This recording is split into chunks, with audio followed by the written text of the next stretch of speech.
Welcome back. Remember when Bill Barr, Attorney General Bill Barr, had the Lafayette Square opposite the White House cleared with tear gas so that Donald Trump could walk over to the church located opposite Lafayette Square and have a picture taken holding a Bible upside down?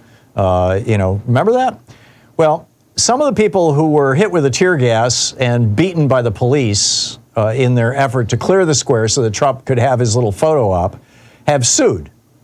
And that lawsuit may come to life by April 12th, which is, 12 days from now, or 11 days from now, I guess.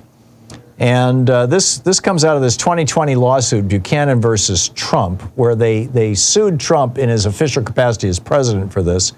And the federal courts said you can't sue the president when he's doing his job. He's got this thing called sovereign immunity. So now they're coming back. I mean, the federal government initially settled this case. This is Thomas Kia over at Newsweek. But damage claims against Trump and other officials in Buchanan were later thrown out owing to protections for federal officials from civil suits, as I mentioned. Now, however, the team behind the suit has been cleared by a judge to file an amended criminal complaint in light of a January 2021 Interior Department Inspector General report, which found that Lafayette Square had not been properly cleared and that the police had not followed acceptable practices. And this is a quote from Lee Crane. He's a partner at Gibson Dunn, which is one of the big law firms out of Washington, D.C. He said, "We expect filing our claims against Mr. Trump by April 12th, as the court directed in granting our motion to amend in part.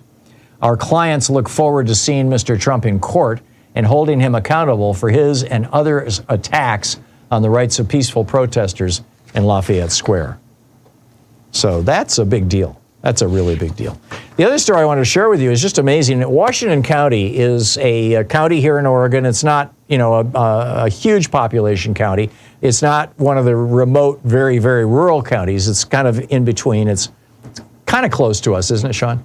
Yeah, it's next door to Multnomah County. It's the next county over. So, it's got a pretty good-sized population. And the Tri-County area, this is called Metro. We've got this weird government, the kind of an oversight government that raises taxes for all three of these counties.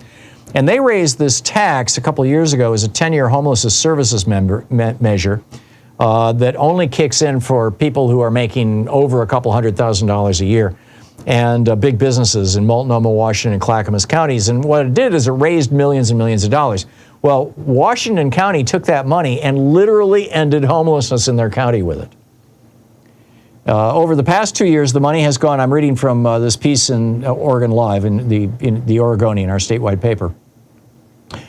They built a homelessness services system from the ground up. They established 90 tiny homes at 3 locations and built other shelters, which in turn allowed outreach workers to eliminate the county's 7 large and medium-sized encampments by moving those campers into the collective 380 new shelter beds.